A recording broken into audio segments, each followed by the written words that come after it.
निवडणुकीच्या निकालानंतर आपण एवढ्या मोठ्या प्रमाणावर पहिल्यांदा भेटतोय। त्यामुळे मी सर्वप्रथम महाराष्ट्रातल्या तमाम मतदारांना, जनतेला मनापासून धन्यवाद पुन्हा एकदा देतो आणि पुन्हा त्यांचे आभार मानतो। याचं कारण एवढ्या मोठ्या प्रमाणामध्ये हा जो काही विजय मिळालेला आहे ही लँडस्लाइड विक्ट्री आहे। अतिशय मोठा विजय गेल्या अनेक वर्षात आपण जर पाहायला मिळाला नाही आणि तो यावेळेस आपण पाहतोय। त्यामुळे जे काही 2.5 वर्षामध्ये महायुतीने केलेलं जे काम आहे आणि महायुतीवर लोकांनी जो दाखवलेला विश्वास जो आहे, म्हणजे एकीकडे विकास कामं जी महाविकास आघाडीने थांबवलेली, ती महाविकास आघाडीने थांबवलेली कामं आम्ही पुढे नेली। आज त्याची प्रतिबिंब आपण पाहतोय। अनेक प्रकल्प सुरू झाले, त्याच्या डीपमध्ये मी जात नाही। आणि दुसरीकडे कल्याणकारी योजना ज्या आहेत, तर विकास आणि कल्याणकारी योजनांची सांगड आम्ही घातली आणि त्यामुळे मोठ्या प्रमाणावर मला वाटतं हा विजय जो आहे हा जनतेचा विजय आहे। आणि आम्ही सगळ्यांनीच, महायुतीच्या सर्व कार्यकर्त्यांनी या निवडणुकीमध्ये एवढं प्रचंड काम केलं। मला तर आठवतंय मी पहाटेपर्यंत काम करायचो, पुन्हा थोडे 2-3 तास झोप घेतल्यानंतर पुन्हा माझी सभा असायची। असे हे चक्र जे आहे, हे सत्र पूर्ण निवडणुकीवर चाललं। मला वाटतं 180-90 सभा ज्या आहेत त्या घेतल्या। प्रवास मला वाटतं मोजलेला नाही मी, पण प्रवासही निवडणुकीमध्ये प्रचारादरम्यान एवढा केला। अनेक पायाला भिंगरी लावून जसे कार्यकर्ते काम करतात, एक साधा कार्यकर्ता म्हणून काम करतो त्याप्रमाणे मी काम केलं। मी कालही कार्यकर्ता म्हणून काम करत होतो, आजही कार्यकर्ता म्हणून आणि उद्याही कार्यकर्ता म्हणून काम करतो। तर मी स्वतःला एक मुख्यमंत्री म्हणून कधीच समजलो नाही। मी एक कॉमन मॅन म्हणून काम केलं। मुख्यमंत्री, सीएम म्हणजे कॉमन मॅन अशी माझी धारणा, आणि त्या कॉमन मॅनच्या धारणेमुळे मला कॉमन मॅनमध्ये जाताना कुठलाही प्रोटोकॉल, कुठलाही अडथळा येत नव्हता, कारण मी स्वतःला ते समजत होतो। आणि मी मनाशी एक निश्चय केला होता की या कॉमन मॅनसाठी, या सर्वसामान्य जनतेसाठी या महाराष्ट्रातल्या सरकारमधून आपण काही ना काही केलं पाहिजे। आणि म्हणून कारण मी देखील एक सर्वसामान्य कुटुंबातून आलोय, शेतकरी कुटुंबातून, सर्वसामान्य कुटुंबातून। या जे काही सर्वसामान्य कुटुंबाच्या वेदना, व्यथा मी पाहिलेल्या आहेत। मी भाषणात देखील अनेक वेळा म्हणालो, माझ्या आईचा विषय मी मांडला, पत्नीचा माझा विषय मांडला, की कशी ते सगळे काटकसर करायचे आणि कसं घर महिना चालवायचे, कसं त्यांचं नियोजन असायचं, याचं बिल त्याचं बिल सगळं कसं। आणि ते माझ्या डोक्यामध्ये पहिल्यापासून होतं की ज्या दिवशी अशा प्रकारचा अधिकार माझ्याकडे येईल त्यावेळेस मात्र मी माझ्या सर्वसामान्य लोकांसाठी, मग त्या लाडक्या बहिणी असतील, लाडके भाऊ असतील, लाडके शेतकरी असतील, लाडके ज्येष्ठ असतील, या सगळ्यांसाठी, किंबहुना काही आपले रुग्ण असतील, या सगळ्यांसाठी मी काही ना काही केलं पाहिजे अशी भावना माझ्या मनामध्ये होती। कारण शेवटी त्याच्यातून जावं लागतं माणसाला, तेव्हाच त्या वेदना कळत असतात। आता श्रीमंत माणूस, पैशाच्या राशीत लोळणाऱ्या माणसाला कळेल कसं? सोन्याचा चमचा घेऊन जन्माला आलेल्या लोकांना कशी गरिबी कळणार? मग गरीब परिवारातून आल्यामुळे या सगळ्या गोष्टी ज्या आहेत, या वेदना मला समजत होत्या आणि बरोबर तेच मी या वेळेस केलं। आणि महायुती सरकारच्या माध्यमातून मग आम्ही लाडक्या बहिणींसाठी, लाडक्या शेतकऱ्यांसाठी, लाडक्या भावासाठी आणि इतर सर्व घटकांसाठी आम्ही सर्व इकोसिस्टीम तयार झाली असं म्हटलं तर वावगं ठरणार नाही। म्हणजे परिवारातल्या प्रत्येक सदस्याला काही ना काही सरकारच्या वतीने देण्याचा प्रयत्न केला। काय लोक म्हणतात, काय हे तुम्ही वाटताय काय, म्हणजे सरकारचं काय काम असतं? सर्वसामान्य कुटुंबातल्या सर्वसामान्य माणसाला सरकार म्हणून काहीतरी आधार मिळाला पाहिजे ही भावना असते, आणि मग ती मी पूर्ण केली। आणि म्हणून या 2.5 वर्षाच्या काळामध्ये मला समाधान आहे, मी खूप आनंदी आणि खुश आहे की या काळामध्ये आम्ही बाळासाहेबांचे विचार घेऊन पुढे गेलो. आनंद दिघे साहेबांची शिकवण आमच्या गाठीशी होती आणि केंद्रातून आदरणीय प्रधानमंत्री मोदी साहेबांचं आणि अमित शहा साहेबांचं पूर्ण पाठबळ आम्हाला होतं. कारण मला आठवत आहे जेव्हा आम्ही सरकार बदललं, उठाव केला, त्यावेळेस आम्हाला म्हटलं होतं आम्ही चट्टान की तरह आपके पीछे खडे हैं. आणि मला आठवत आहे की 2.5 वर्ष त्यांनी पूर्ण ताकदीने मागे उभे राहिले. माझ्यासारख्या सर्वसामान्य कार्यकर्त्यावर विश्वास ठेवला. 2.5 वर्ष त्यांनी मला मुख्यमंत्री म्हणजे सुरुवातीला जी मुख्यमंत्री पदाची जबाबदारी दिली ते दिवस मला आठवत आहे. आणि त्या प्रत्येक दिवसाचा, प्रत्येक क्षणाचा वापर आम्ही राज्यातल्या जनतेच्या हिताकरता केला. आणि म्हणून मी मोदी साहेबांना, अमित शहा साहेबांना देखील खूप धन्यवाद देईन की त्यांनी पाठबळ दिलं आणि योजनांना देखील मदत केली, निधी दिला. अनेक वेळा ते आले आणि या सर्व 2.5 वर्षाच्या काळामध्ये राज्याचा जो काही प्रगतीचा वेग आहे तो वाढण्याचं कारण एवढंच की राज्य आणि केंद्र सरकार एक विचाराची सरकार जेव्हा असतात, समविचारी सरकार असतात, त्यावेळेस मात्र राज्याचा वेग प्रगतीचा अतिशय गतिमान होतो. आणि म्हणून हे सगळं जे आपण 2.5 वर्षाच्या कारकिर्दीमध्ये मी खूप समाधानी आहे. आणि मी आपल्याला सांगू इच्छितो की मी काय त्या डिटेलमध्ये जाणार नाही, परंतु आम्ही घेतलेले निर्णय जे आहेत हे ऐतिहासिक निर्णय आहेत. आतापर्यंतच्या इतिहासामध्ये कधीही कुठल्याही सरकारने एवढे निर्णय घेतले नव्हते. त्याचे साक्षीदार तुम्ही पण आहात. पत्रकारांचे पण विषय असतील तेही आम्ही सोडवले, सगळ्यांचे सोडवले विषय, कोणाचे ठेवले नाही. आणि जे महाविकास आघाडीच्या काळामध्ये शेतकऱ्यांचे प्रश्न, सिंचनाचे प्रश्न, जे सिंचनाचे मान्यता, ज्या 4 मान्यता मिळायच्या आहेत, दादा भुसे मंत्री आहेत हे, आणि आमच्या काळात 124 सिंचन प्रकल्पांना मान्यता मिळाली, सुप्रमा. त्यामुळे हे जे काय आहे आज मी पाहतोय की प्रचंड असं या राज्याच्या प्रगतीचा वेग. आणि लोक म्हणतात, काय काय सगळे सांगतात राज्य कुठे गेले. राज्य 1 नंबरला नेण्याचं आम्ही काम केलंय. कारण मला आठवत आहे की जेव्हा अगोदरचं आमचं महायुतीचं सरकार होतं, देवेंद्रजी मुख्यमंत्री होते, तेव्हा राज्य पुढे होतं. आणि गेल्या 2.5 वर्षामध्ये, मागच्या 2.5 वर्षात आमच्या राज्य 3ऱ्या नंबरला गेलं. आम्ही आल्या 6 महिन्यामध्ये पुन्हा 1ल्या नंबरला आणलं. याचं आम्हाला समाधान आहे. आणि म्हणून मी आपल्याला एवढंच सांगेन की या राज्यामध्ये जे 2.5 वर्षामध्ये एक जे म्हणजे मी म्हणेन या निवडणुकीत जी मतांचा वर्षाव झाला, तो वर्षाव हा केवळ आणि केवळ जे आम्ही काम केलं, जे आम्ही निर्णय घेतले आणि जी आम्ही सकारात्मकता दाखवली यामुळे झालेला आहे सर. आणि म्हणून लाडकी बहिणींचा लाडका भाऊ ही ओळख माझी निर्माण झाली, सक्का लाडका भाऊ. आता बाकी ज्यांनी विरोध केला ते सावत्र भाऊ झाले, पण मी सांगितलं सावत्र भावांना तुम्ही लक्षात ठेवा बरोबर. आणि ते बरोबर बहिणींनी लक्षात ठेवलं आणि पूर्णपणे लाडक्या भावाची एक ओळख निर्माण झाली. ती ओळख मला सर्व पदांपेक्षा मला मोठी वाटते. ही जी नवीन ओळख निर्माण झाली कोट्यावधी लाडक्या बहिणींची. आणि त्यामुळे मी आपल्याला एवढंच सांगेन की मी समाधानी आहे आणि या 2.5 वर्षाच्या कारकिर्दीमध्ये झालेल्या कामांवर. आणि मग आता तुम्ही काय सांगत होते, कुठे गेले, कुठे बसले, हे प्रश्न तुम्ही नंतर विचारा. तुम्ही कुठे बसले, कुठे थांबले, कुठे म्हणजे काय नाराज झाले. आम्ही असे नाराज होऊन रडणारे नाही रे, आम्ही लढणारे लोक आहोत, लढून काम करणारे लोक आहोत. समजलं की नाही. त्यामुळे मी स्वतः तुम्हाला सांगतो, हे जे काही एवढी विक्ट्री झाली, एवढा मोठा विजय मिळाला, हा विजय जो आहे आतापर्यंतच्या विजयामध्ये ऐतिहासिक त्याची गणना होते.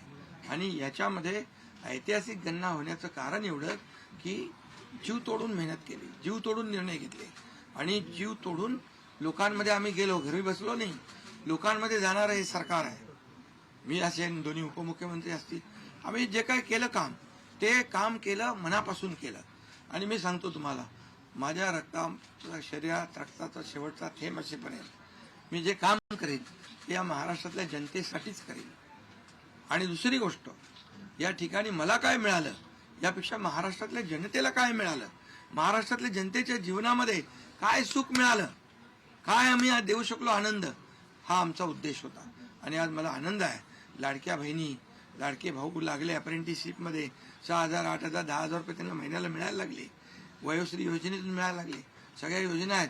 आज लाडक्या बहिणी सांगतात आम्हाला औषधाचे पैसे, आम्हाला मुलांच्या फीचे पैसे.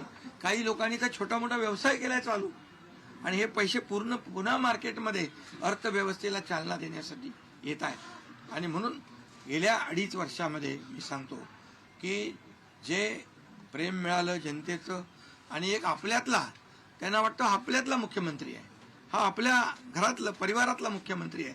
कारण मी कधीही त्यांना अंतर दिलं नाही, कधीही त्यांना माझं निवासस्थान असू द्या, ऑफिस असू द्या, मंत्रालय असू द्या, कुठंही मला भेटल्यानंतर मी त्यांना अटेंड केलं, प्रत्येकाला भेटलो, मी प्रत्येकाशी बोललो. हा जनतेतला मुख्यमंत्री म्हणून एक जी काही ओळख निर्माण झाली, ही त्याला फार नशीब लागतं. आणि म्हणून आज लोकप्रियतेमध्ये पण तुम्हीच सगळ्यांनी अंदाज काढले, सगळे लोकप्रिय मुख्यमंत्री का काय, ते सगळं ते काय, मी काय लोकप्रियता मिळवण्यासाठी काही काम केलेलं नाही, का माझं मोजमाप व्हावं म्हणून मी काय काम केलेलं नाही. मी काम केलं त्या महाराष्ट्रातल्या जनतेच्या जीवनामध्ये सरकार म्हणून आम्ही काय देऊ शकतो ते आम्ही देण्याचा प्रयत्न केला. आणि मी पुन्हा एकदा सांगतो की 2.5 वर्षाच्या काळात केंद्र सरकार पूर्ण भक्कमपणे जसं चट्टान की तरह उभं राहिलं, हे पुन्हा एकदा मी सांगतो. कारण शेवटी तुम्हाला राज्याला पुढे न्यायचं असेल तर केंद्राकडे मागावं लागतं, जावं लागतं, आपल्याला त्यांना आपले प्रस्ताव मांडावे लागतात. आणि म्हणून जवळपास 2-2.5 वर्षामध्ये लाखो कोटी रुपयाची निधी आम्ही केंद्राकडून मिळवला. आणि म्हणून मी आपल्याला सगळ्यांना या ठिकाणी धन्यवाद पण देईन, आणि आपल्याला हे सांगेन की जे काही आता सगळं या राज्यामध्ये असं वाटतंय की काय एवढी सगळी मेजॉरिटी आली, एवढं सगळं आलं, आणि मग हे कुठे थांबलंय, कुठं घोडा अडलंय, कुठे घोडा अडलं बिडलं नाही. मी तुम्हाला सांगतो, मी अगदी मन मोकळेपणाचा माणूस आहे, मोकळ्या मनाचा माणूस आहे. मी कुठेही कुठलंही धरून ठेवणं, ताणून धरणं असल्यातला माणूस नाही आहे. मी सांगितलं, माझ्या सगळ्या पदांपेक्षा सक्का लाडका भाऊ हे पद आहे. नवीन ओळख जी आहे ती एक नशिबाने मिळते, मोठी आहे. आणि म्हणून मी स्वतः काल आदरणीय प्रधानमंत्री मोदी साहेबांना मी फोन केला होता. मी त्यांना फोन करून सांगितलं की सरकार बनवताना, तुम्हाला निर्णय घेताना कुठलं काही असं अडचणीचं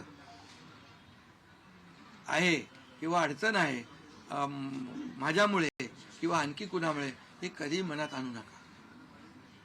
तुम्ही आम्हाला मदत केलेली आहे, तुम्ही आम्हाला 2.5 वर्ष संधी दिली या ठिकाणी या राज्याचा विकास करण्यासाठी, या राज्यामध्ये उद्योगधंदे आणण्यासाठी, सगळं करण्यासाठी. त्यामुळे तुम्ही निर्णय घ्या. तुम्ही तुमचा निर्णय जो आहे तो निर्णय एक बाबा महायुतीचे म्हणजे प्रमुख म्हणून, की बाबा NDA, आमचे NDA, देशामध्ये NDA आणि महाराष्ट्रात महायुती, त्यामुळे तुम्ही घेतलेला निर्णय हा जसा भारतीय जनता पक्षासाठी असा जसा अंतिम असतो तसा आम्हालाही तो अंतिम आहे. त्यामुळे तुम्ही निर्णय घेताना कुठलंही काही असं वाटू नका की माझी अडचण आहे का, एकनाथ शिंदे काय अडचण आहे का, बिलकुल नाही. त्यामुळे मी काल मोदी साहेबांनाही फोन केला, अमित शाह साहेबांनाही फोन केला. माझ्या भावना त्यांना मी सांगितल्या की सरकार बनवताना माझा कुठलाही अडसर मनामध्ये ठेवू नका. तुम्ही जो निर्णय घ्यायचा तो तुम्ही निर्णय घ्या, आणि तो निर्णय मला मान्य असेल. आणि त्यामुळे मी आज आपल्याला सांगू इच्छितो की कुठे गेला ते, आज आपल्याला मी सांगू इच्छितो, एवढं काम आपण केलेलं आहे, एवढं आपण काम केलंय. त्यामुळे काम तर तुमच्या समोर आहे, आणि काम करत राहणारा कार्यकर्ता आहे. त्यामुळे काम आपल्याला करायचं आहे. पुन्हा महायुती म्हणून ही महायुती मजबूत आहे. महायुती जेवढ्या मजबूतीने जिंकली आहे, आता आमची जबाबदारी वाढली आहे की महायुती म्हणून आपल्याला आता ज्या लोकांनी मॅन्डेट दिलेला आहे, मॅन्डेट दिलंय त्या मॅन्डेटचा आदर ठेवून आपल्याला आज जे आम्ही 2.5 वर्षात काम केलं त्यापेक्षा अतिशय गतिमानतेने आणखी आम्हाला निर्णय घ्यायचे आहेत. म्हणून मी आपल्याला एवढं सांगतो की जीवन में असली उड़ान अभी बाकी है. अभी तो नापी है सिर्फ मुट्ठी भर जमीन, अभी तो सारा आसमान बाकी है. त्यामुळे तुम्हाला मी सांगतो खूप काम आहे, खूप काम करायचं आहे आपल्याला. या राज्याला विकासाकडे न्यायचं आहे. राज्याला आपण देशामध्ये नंबर 1चं बनवलंय. आणखी आपण त्याच्यामध्ये जसं आपल्या देशाचं नाव आदरणीय मोदी साहेबांनी जगभरात रोशन केलंय. आज भारत देश आज आत्मनिर्भर, आत्मसन्मान सगळ्या गोष्टी काय त्याला म्हणतो आपण नाही. आणि ज्या पद्धतीने आपले रिलेशन इतर देशांच्या बरोबर डेव्हलप झालेले आहेत ते पाहता याचा फायदा महाराष्ट्राला नक्की होईल. महाराष्ट्राला त्याचा फायदा घेतला पाहिजे. आणि म्हणून कुठलीही कोंडी आणि कुठलेही काही राहू नये म्हणून मी आज तुम्हाला बोलवलंय. आणि भारतीय जनता पक्ष वरिष्ठ नेतृत्व जो निर्णय घेतील मुख्यमंत्री बनवण्यासाठी, भारतीय जनता पक्षाचा महायुतीचा जो निर्णय मुख्यमंत्री बनवण्याचा घेतील त्याला पूर्णपणे शिवसेनेचं समर्थन आहे. शिवसेनेचा पूर्ण पाठिंबा आहे. भारतीय जनता पक्षाचा म्हणजे आज आमची बैठक होईल आणि त्यांच्या बैठकीमध्ये जे काही ठरेल ते मी कालच त्यांना सांगितलेलं आहे की जो निर्णय आपण घ्याल तो एकनाथ शिंदेला मान्य आहे, शिवसेनेला मान्य आहे. आणि त्यामुळे कुठलंही काही कोंडी, कुठलंही काही अडसर, कुठलं काही नाराजी, कुठलं काही हे सगळं काही नाही आहे. स्पीड ब्रेकर नाही आहे. अगोदर महाविकास आघाडी स्पीड ब्रेकर होते, ते स्पीड ब्रेकर आम्ही काढून टाकले. त्यामुळे इथं कुठलाही स्पीड ब्रेकर नाही आहे. आणि म्हणून जो निर्णय भारतीय जनता पक्षाचे दिल्लीचे वरिष्ठ नेते मोदी साहेब आणि अमित शाह साहेब घेतील त्याला पूर्णपणे समर्थन, पाठिंबा आमच्या शिवसेनेचा आहे.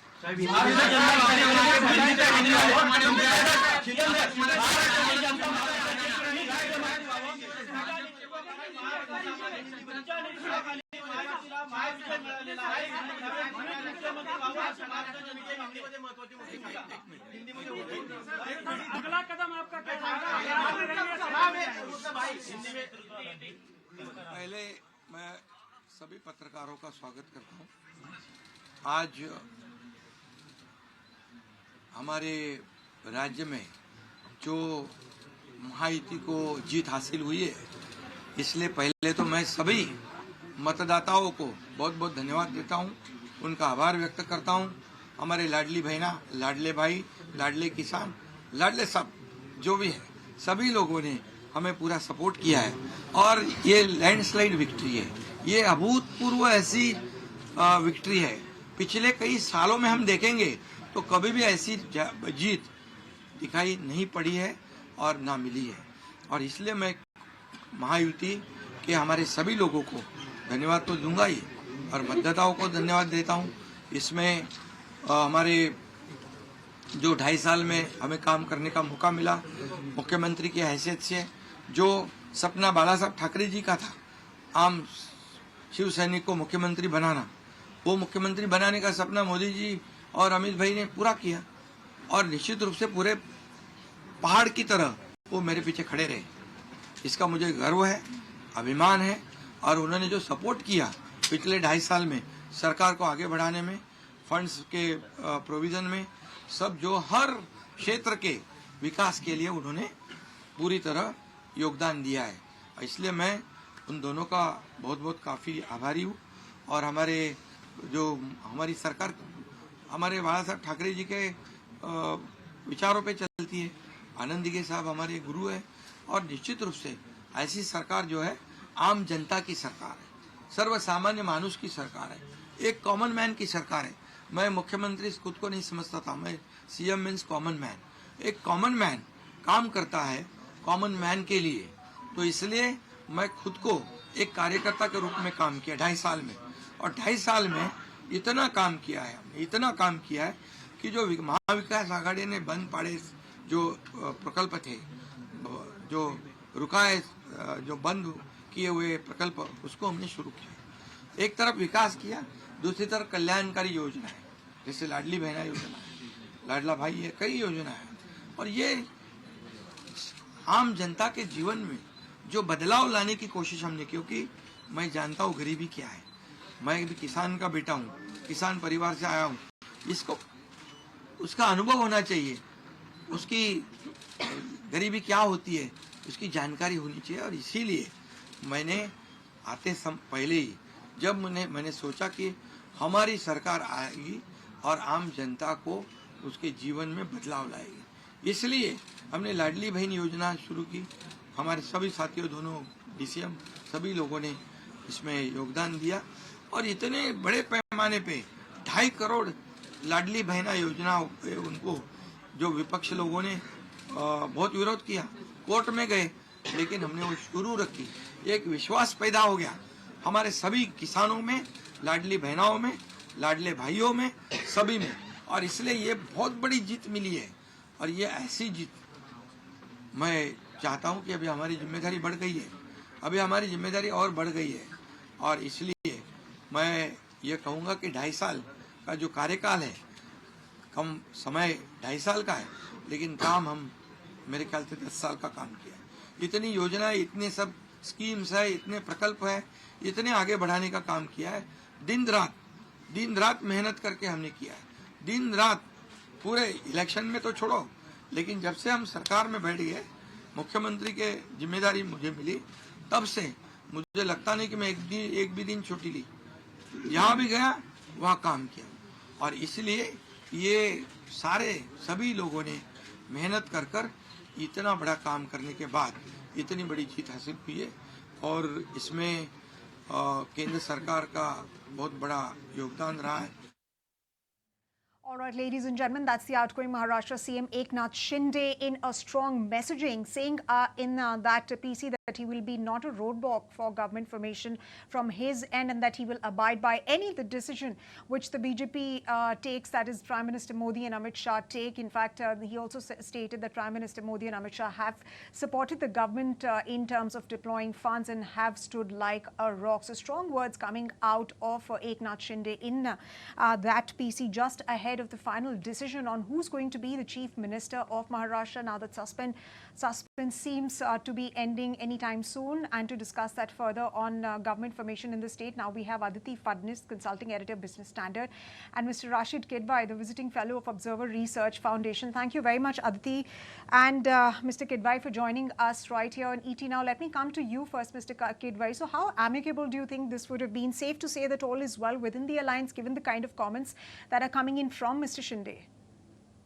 Yes, I think the BJP leadership has played its card very well. They did not sort of impose decision from Delhi. Mr. Eknath Shinde and the BJP unit of Maharashtra were given an opportunity to sort it out, and because Mr. Modi or Home Minister Amit Shah did not want to intervene. And in this scheme of things, Mr. Eknath Shinde saw writing on the wall. The kind of mandate was there, and obviously there must be some promise whether his son will make it to the state cabinet or he will go to union cabinet. I don't see him continuing as a sort of deputy chief minister under Devendra Fadnavis. That may be so they must have worked out some modality, but in a very the BJP has not shown itself as following a big brotherly attitude or dictating terms or speaking from position of strength. So they left it to Mr. Eknath Shinde to spell out a role for himself. Right, Mr. Kidwai, and let me take the opening comments from you, Aditi. Now, is it a given that Mr. Fadnavis will be the next CM of the state, given the kind of positioning and posturing that both sides have done? In fact, we were just listening yesterday, Mr. Ramdas Atavale came out and said that it is Eknath Shinde who should be the next chief minister of the state because of the kind of work that he's put behind Ladli Behna scheme and several other schemes. And of course, he's been behind the success of the BJP's campaign, the Mahayuti's campaign in the state. So is it safe to say that now it's going to be Mr. Fadnavis who's going to be the next chief minister? So I think that's quite clear. And Sumita, if you look at what Mr. Shinde did not say, he did not mention the name Devendra Fadnavis even once. Although Devendra Fadnavis is the BJP's face, he was his deputy chief minister, despite the strains between the two during the last 1.5, 2 years, he did not take his name even once. So I have a feeling that among I mean, in lighter vein, among all the ministers that Mr. Fadnavis will now have to appoint, he will have to also appoint a minister in charge of Mr. Eknath Shinde, somebody who will just manage him, because the hurt and the sense of grief, uh, despite putting on a brave face during his press conference, was coming through quite clearly from the words he was using. He said, I am the one who has floated all the schemes. I am the one who has implemented the decisions that caused the Mahayuti to go to such a historic victory. And basically, I'm saying no because I'm in a position where I, I'm not in a position to Right. dictate terms. The situation would have been different if the Right. BJP had got Right. 100 Very, seats. very pertinent observation. Yes. Absolutely, and very Uh, pertinent observation, Ms. Fadnis. Let me take that point across to Mr. Kidwai. Mr. Kidwai, would you agree with what Ms. Fadnis is saying? Because just yesterday, like I was mentioning, Ramdas Athavale said that that Shinde is upset and that he should, perhaps Sena spokesperson, I beg your pardon, he said that a Bihar model should be followed. And opposition has also been saying that there are fissures. There could very well be fissures soon in the alliance because there is no trust in the coalition.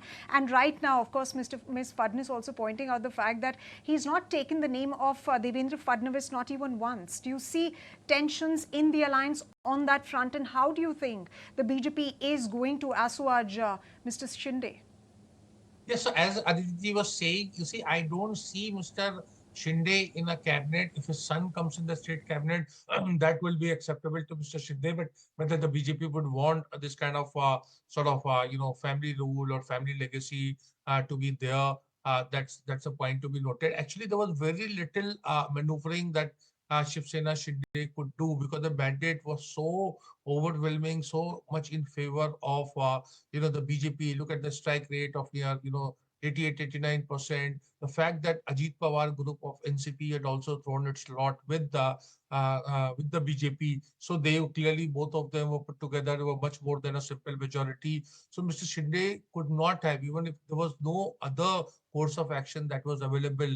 In that sense, what Aditi ji was saying, you see, had the BJP been 100 odd seats, then perhaps the two parties could have bargained. But here there was no scope for bargaining. Only thing is the BJP has made it look good. It allowed Mr. Eknath Shinde to come out openly and have a sort of press conference where he showcased his work and tried to take credit. I mean, that is something BJP will accept it with a smile on the face as long as Devendra Fadnavis is back as the chief minister. In overall scheme of things, if you look at, there is very little Mr. Eknath Shinde has gained in the sense of 2.5 years becoming chief minister and then leading this coalition to victory when he is himself sort of out of power. So in that sense, there is no final word in Maharashtra Right. politics. I think we'll get to see more what happens in the BMC elections next.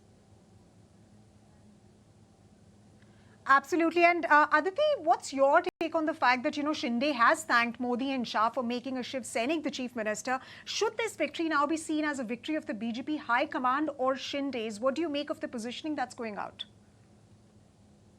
well, he's clearly establishing a direct connect with the BJP leadership in the center, not in the state, which leads me to believe that his son Shrikant, who is already a Lok Sabha MP uh, and is a qualified orthopedic surgeon, could find a place in the union cabinet. I'm not sure if he will agree to come to the state.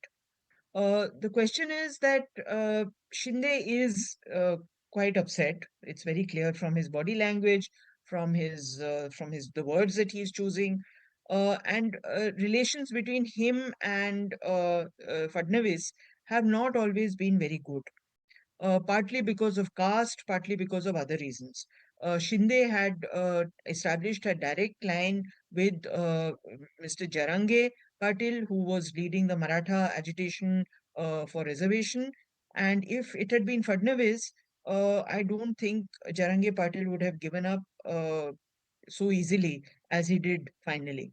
So, all in all, Shinde feels that he has been dealt a short straw and therefore needs to be compensated in some way. But he can also see for himself that his choices are very, very limited in this kind of a house. He cannot do to the BJP what Uddhav Thackeray did to it in 2019. Right.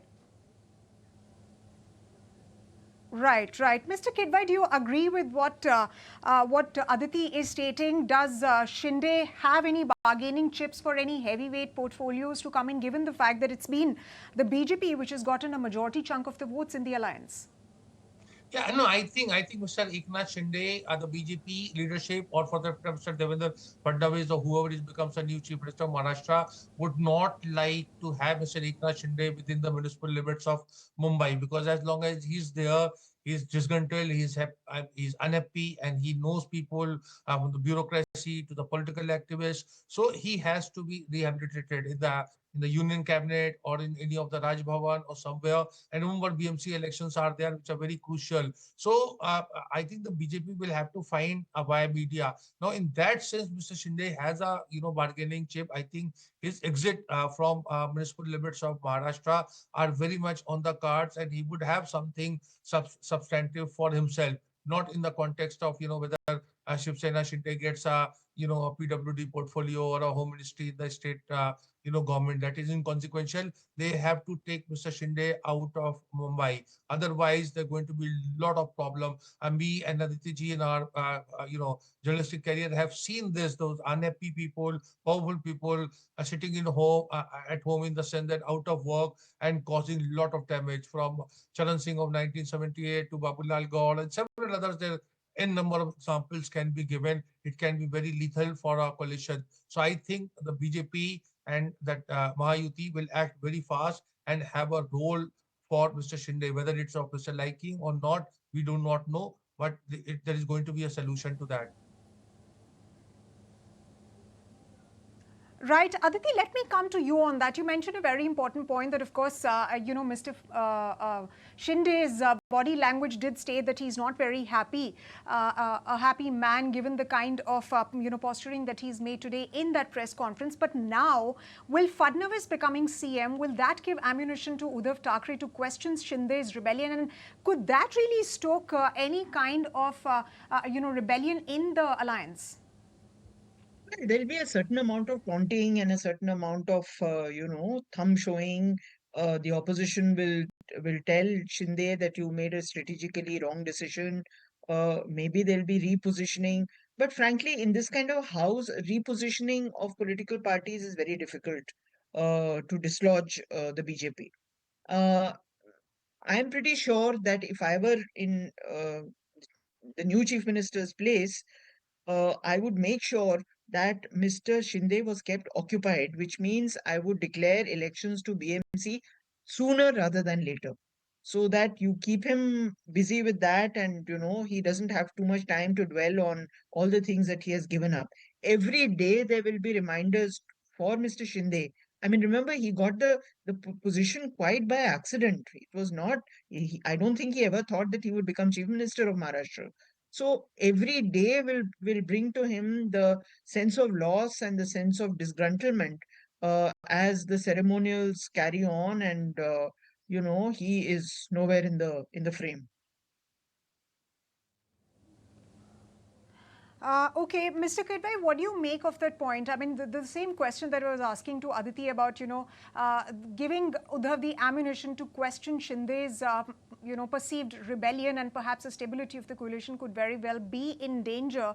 And that's what exactly the opposition has been stating, that BJP has fostered that culture of defection. So do you really see that the stability of the government could be in danger after, after Devendra Fadnavis becomes the chief minister? I think you've raised two questions. The stability of a state government is it will not come under threat by any stretch of imagination. As I said, there are layers and there are a lot of protection as far as this government is concerned. Purely in terms of numbers, NCP, Ajit Pawar, Shiv Sena, Eknath Shinde, and plus BJP's own tally, and of course others. So this all and a possibility of one or the other, factions of those who are in the opposition, except for Congress, sort of, buying peace with the ruling coalition cannot be ruled out. So in that case, this government is extremely safe. Now comes the second part, that Uddhav Thackeray. Of course, this gives, in politics, Indian politics, there is never a dull moment. Politicians thrive on this hope, and this BMC elections will provide another set of hope for beg your pardon, Uddhav Thackeray and that Shiv Sena. And if they get some kind of foothold, I won't say upper hand, then it will be in Maharashtra politics there will be again a process of churning there, but that will reflect in another round of Lok Sabha elections, etc. It is not going to change equations in the state government.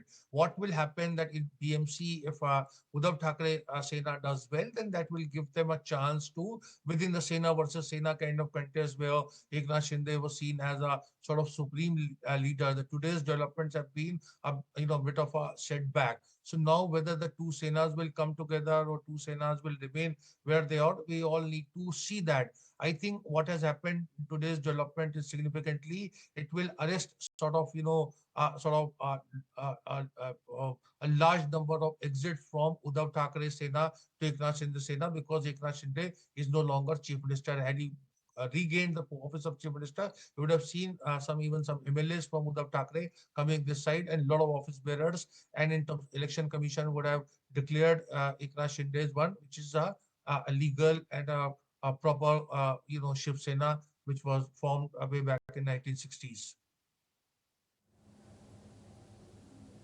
Right, Aditi, let me also ask you about, the politics that is in Maharashtra. Is this the zenith of BJP's politics in Maharashtra, finally becoming the big brother, BJP becoming the big brother and, of course, wiping out opposition? And is that a model do you see playing out in other states as well? Because we will have elections in other states also in the next couple of months.